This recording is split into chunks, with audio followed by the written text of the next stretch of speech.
Hello people, welcome to your Sunday kind of whatever this is. It's our usual.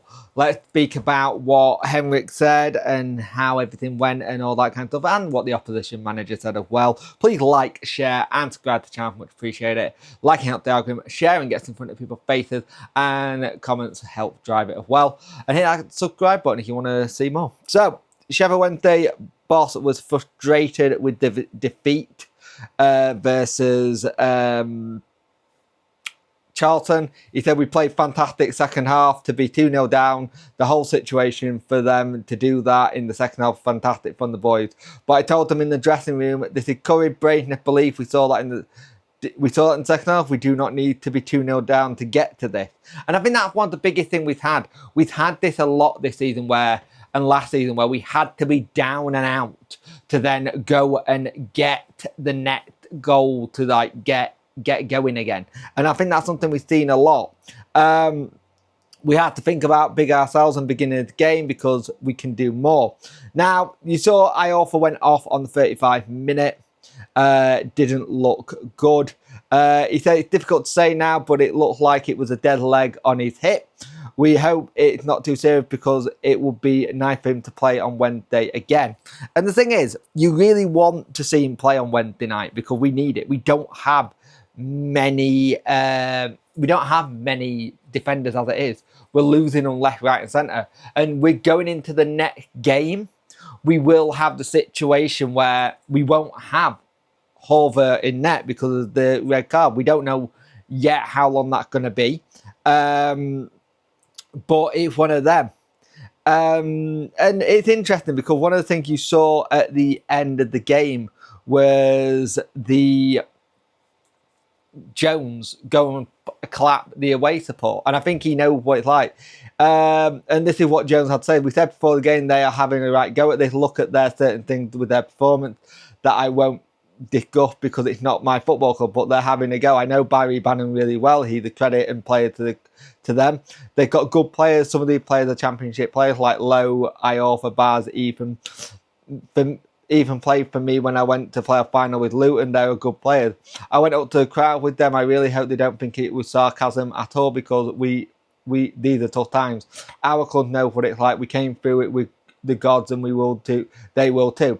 The framework and foundation of your football club is the fans, our side, and there are many better than not many better than Sheffield Wednesday. Jones said he got a bit of a soft spot for Wednesday as well.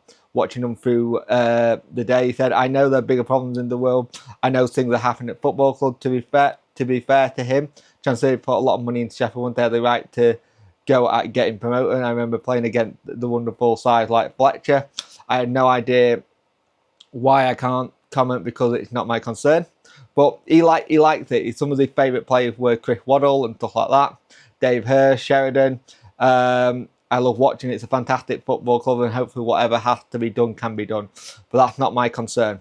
And again, he kind of basically putting out the template of what's going on. It's the usual thing we've seen a lot this season where an opposition manager has a concern about what's going on with Wednesday and how it's all going and putting their bid out. But at the same time, it's one of those things where everyone can see what's going on with our club. Everyone can see how it's been affected and how we're all just waiting for something. Like there's been a piece today by Nico talking about how DC could be a nightmare landlord because he's trying to find cash to try and keep the stadium. So he can keep the stadium but maybe not keep the club. So it's like where he could be the landlord of us and have a similar thing like Coventry have where Mike Ashley had the stadium but someone else had the ground, had the club. And he could have something like that. But again, you look at what he's trying, if that's what he's trying to do, by the way, it's a Nico article, so take it with a pinch of salt. If that's what he's trying to do, then that stadium needs a hell of a lot of work doing to it and a lot of money putting into it, which obviously he's shown you can't do. You haven't got the money to get it sorted. It took getting the North Stand shut for you to get that North Stand back to a place where it's meant to be. So that's where we're at. We've got Middlesbrough midweek, I will be doing a watch along as that, so join me for that. We'll have a live stream tomorrow night. Back to normal with the debriefs. Have a live stream for that, and we'll go with that and just see what we can do. And hopefully, Sheffield Wednesday can be in a place one day down the future where we're still doing videos on the channel about this club and about how we are just supporting it thick and thin, and hopefully the good times will come back. But at the minute, it doesn't feel like it. But the boys are putting out a performance in that second half that they hadn't given up. I just want to see more of it in the first half and the second half. I've said it for the longest time. We are a one-half team at times, and we need to book that trend quickly. But thank you for watching. Enjoy your Sundays or whenever you are watching this. Have a good Sunday. Have a good day. Look after one another, and I will speak to you in the next one. Bye.